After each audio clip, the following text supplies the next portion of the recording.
자, 지금부터 우리가 사람의 유전에 대해서 할 겁니다. 네. 얘들아, 사람의 유전 연구가 쉬울까? 동물의 유전 연구가 쉬울까? 동물이 쉬워요. 동물이나 다른 곤충으로 실험하는 게 훨씬 편합니다. 왜 그래? 저희는 너무 오래 살아요. 맞아. 세대가 길어. 그리고 그 교배가 쉽게 안 되죠. 맞아. 그리고 그 자손의 수가 적죠. 맞아. 그리고 형질이 좀 복잡하고 유전의 수가 많아요. 야자우터놈. 자손수가 자손 적고, 수가 적어요. 그다음에 형질이 복잡해요. 형질이 복잡하다는 말을 다른 말로 표현하면 통제 변인을 잡기가 어려워. 예를 들어서 같은 집에 형제라고 하자. 같은 집에 산다고 하면 일단 환경적으로 거의 동일하다라고 생각하더라도 집 밖을 나왔을 때 형제가 한 명은 초등학생, 한 명은 고등학생, 또는 한 명은 중학생, 한 명은 초등학생. 초등학생이라도 2학년, 3학년, 3학년, 4학년에 따라서 우리 그 아이의 교육을 제한하면서까지 실험할 수 없죠. 그런 문제가 있고, 그리고 다른 조건 다 똑같다 치더라도 뭐가 문제야? 유전자가 똑같을 수가 없어. 같은 부모님에는 나온 자손이라도 유전자가 달라요. 그렇기 때문에 내가 뭐 예를 들어서 키가 환경적 요인이 크다, 그래서 단백질을 많이 먹으면 키가 큰다라는 연구를 하고 싶어. 그래서 여러 집의 형제들을 이렇게 초빙해가지고 실험을 하는데 유전자가 다르잖아. 그래서 결과가 이상할 때가 많습니다. A 집단에는 단백질을 안 줬어. B 집단에는 단백질을 많이 줬단 말이에요. 근데 A 집단이 더 클 수도 있어. 얘네가 어떤 유전자 가지고 있으면 지방이나 탄수화물을 단백질로 잘 전환하는 유전자가 혹시 그 집안에 있었으면 이런 일이 발생한다고요. 그래서 어떻게 될지 몰라. 얘네 유전자를 통일하는 게 너무 어렵잖아요. 그죠? 유전자를 통일하려면 할 수 있지. 근데 사람이라서 안 돼. 당신 유전자 없으니까 결혼해서 애 낳으세요 할 수 있니? 안 되잖아. 그죠? 그리고 세대가 길다는 것도 동의할 수 있습니다. 여러분이 자식 낳을 때까지 얼마나 걸려? 우리나라 요즘 한 30살 돼야 결혼하죠. 그죠? 그럼 걔가 다 클 때까지 연구를 해야 돼. 그러면 선생님이 지금 연구 시작할 거예요, 여러분 가지고. 그럼 여러분 자손이 이제 자손 낳을 때까지 기다려야 되는데 그 전에 제가 죽을 수도 있죠. 맞죠. 그죠? 여러분 그러니까 여러분이 손자 낳을 때까지 제가 연구를 해야 최소한 3세대는 연구하는데 연구가 안 되잖아. 그래서 사람의 연구는 이렇게 어려운 점이 있습니다. 근데 이걸 극복해야지. 극복하는 방식이 있어.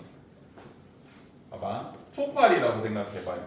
촉발이는 어떤 점에서 연구가 용이해? 세대가 짧아. 얘 일주일만 키우면 성체됩니다. 그리고 새끼, 예를 들어서 얘랑 교배시키면 내가 강제로 교배시킬 수 있어. 큰 문제 없습니다. 뭐 인권 문제도 없을 거고요. 이렇게 연구하기 좋아. 근데 단점이 있어요. 봐봐. 예를 들어서 내가 키운 촉파리는 괜찮아. 근데 촉파리한테 물어볼 거야. 야, 너희 할아버지 어떻게 생겼냐? 라고 물어보고 싶어. 돼, 안 돼? 안 돼. 그래서 여기에 존재하는 애들을 전부 다 유전자 검사를 해가지고 찾을 수 있어. 너무 귀찮죠. 하지만 우리 인간 뭘 할 수 있나요? 인간은 기억이 있고 대화가 돼. 그래서 할아버지가 혹시 대머리셨나요? 내 머리가 한 톨도 없었습니다. 한 가닥도 없어요. 오케이.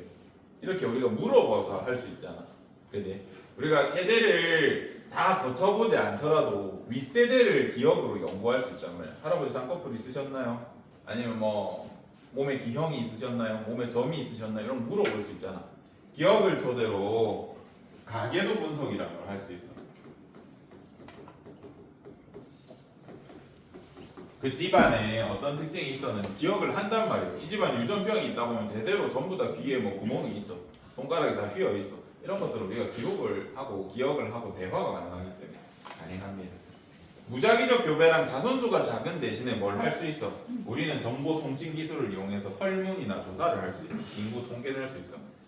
나는 A라는 케이스를 실험해야 되는데 자연스럽게 할 수는 없어. 근데 내가 A라는 유전자를 알고 싶어. 유전병에 대해서 공부하고 싶으면 전 세계에 데이터베이스화가 돼 있습니다. 유전병에 대한 사람들이 어떤 특징이 있었는지. 그래서 통계적으로 집단 조사가 가능해요.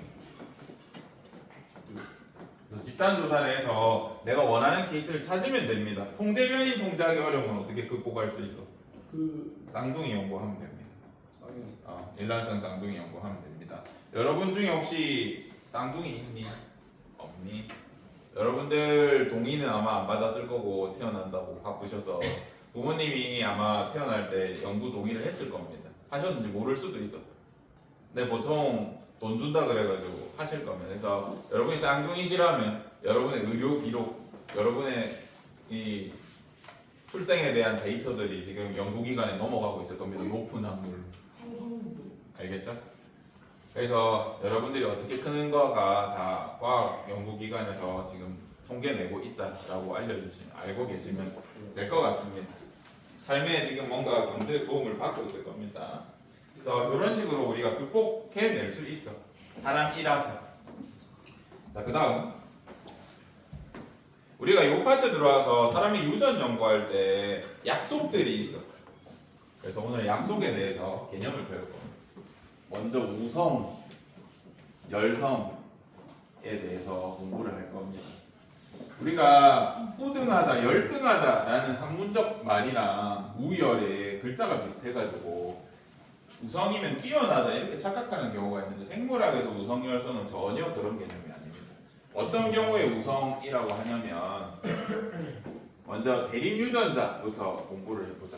우리가 저번에 대립유전자를 배울 때 뭐라고 했냐면 대립유전자는 부모님으로 각각 받은 이 염색체의 상동 염색체끼리 같은 위치에는 같은 부위를 암호화하고 있다 그랬잖아요. 예를 들어서 이렇게 이형으로 존재할 수도 있고 이렇게 동형으로 존재할 수 있을 거 아닙니까? 그죠? 네, 맞아요. 얘를 제가 라지 A, 스몰 A라고 했는데 라지 A를 쌍꺼풀 유전자라고 할게요. 스몰 A 스몰 A를 외가풀이라고 할게요.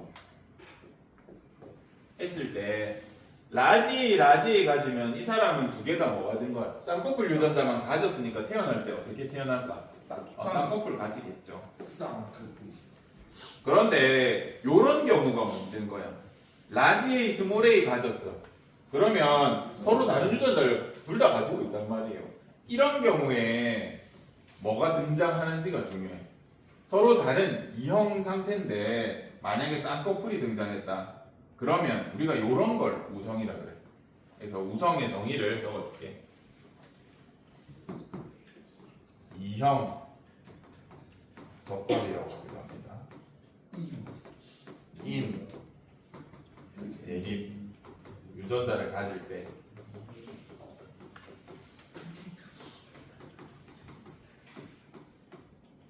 드러나는 것 또는 드러나는 유전자를 우리가 우성이라 그래. 그럼 열성의 개념은 뭐겠어? 이형일 때 드러나지 않는 게 열성입니다. 그래서 뭐가 뛰어나다 뛰어나지 않다보다는 이형일 때 드러나면 그냥 우리가 우성이라고 합니다. 할 수 있겠죠? 교과서 한번 봅시다. 여기 파트 수업하다 보면 가끔 막 슬픈 친구들도 생기고 그래. 가계도를 조사하다 보면 막 출생의 비밀을 막 알게 되고 아주 눈물이 납니다. 그래서 근데 얘들아, 우리 교과서나 시험 문제에서 얘기하는 거는 뭘 가정하냐면 돌연변이가 없다라고 생각하고 가르쳐. 그래서 절대 부모님 사이에서 나올 수 없는 내형질이 있지만 뭐 돌연변이가 있을 수 있죠. 항상 완벽한 상태에서 우리가 수정되고 그런 건 아니기 때문에. 그래서 너무 슬퍼하지 않아도 된다. 단 이제 간혹 눈물을 흘렸던 친구는 하나만 내가 돌연변이가 아니라 다 따져봤는데 다 안 되는 거야. 이제 그런 경우에는 어떤 경우의 수가 있겠니? 내가 입양을 당했다. 입양을 왔거나 나도 모르게 또는 산부인과 단계에서 아기가 섞였거나 또는 내가 발암물질에 노출이 많았거나 또는 내가 배다른 형제거나 다리에서 주워. 그죠? 또는 부모님이 여기까지 하겠습니다. 아, 그래서 잘 봐야 된다. 알겠죠? 해보자.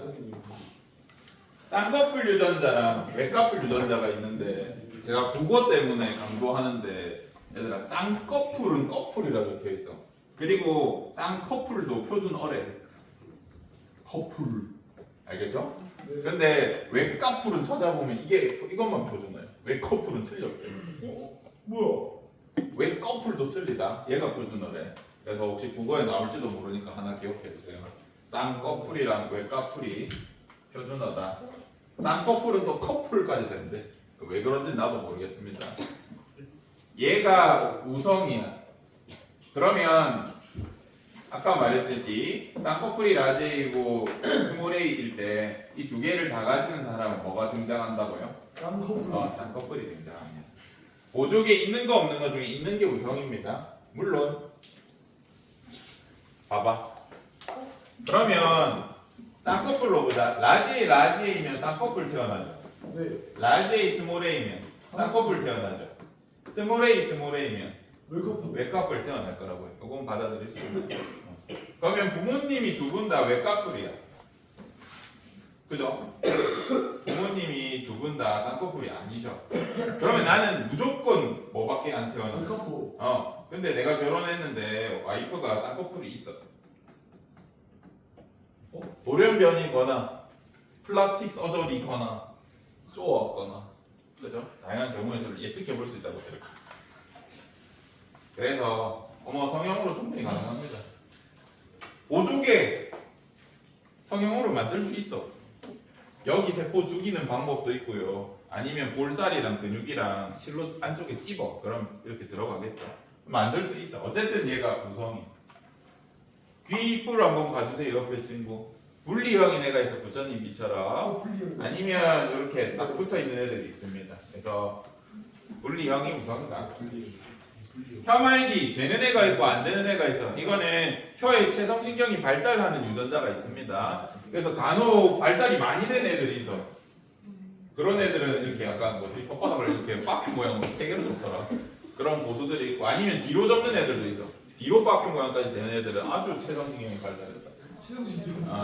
그래서 여러분 혀를 이렇게 마음대로 컨트롤할 수 있는 능력이 있습니다. 그리고 우리가 보통 M자 탈모라고 하죠. 탈모가 아니라 M자 이마라고 하죠. 그래서 V자 이마라고 하는 게 정식 명칭이고 요거는 하고 나는 겁니다. 이거 가지고 우리가 탈모 여부를 판단할 수 없습니다. 근데 어릴 때 일자형이었는데 M이 되면 이건 탈모가 확실하죠. 이거 보고 그 다음에 엄지손가락 한번 제껴볼래? 따봉했을 때 뒤로 제껴지는 친구 우성입니다. 이렇게 많이 뒤집어지는 친구는 90도까지도 꺾인다. 많이 꺾이는 애들이 있다. 이런 친구들은 관절 만들 때 그 콜라겐 성분이 조금 더 많이 들어가서 탄력이 있어. 관절 가동 범위가 넓은 애들 조금 더 유연할 가능성이 높다. 또는 인대가 약한 친구들이 있을 수도 있다. 자, 그러면 우리가 앞으로 이제 요거 가지고 얘기를 할 겁니다. 자, 라지 A가 쌍꺼풀 유전자고요. 스몰 A가 외꺼풀 유전자. 이때 우리가 편하게 말하기 위해서 요렇게 표현하는 경우 있어. 부등호로. 이렇게 표현하면 얘가 우성이다라는 표현입니다. 그래서 요거는 공부를 하셔야 돼서 조금만 더 하자.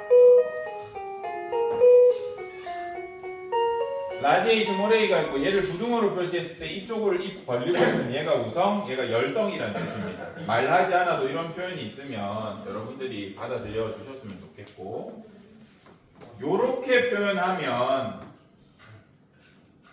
얘는 유전자형이 라지 A, 스몰 A라는 뜻이에요.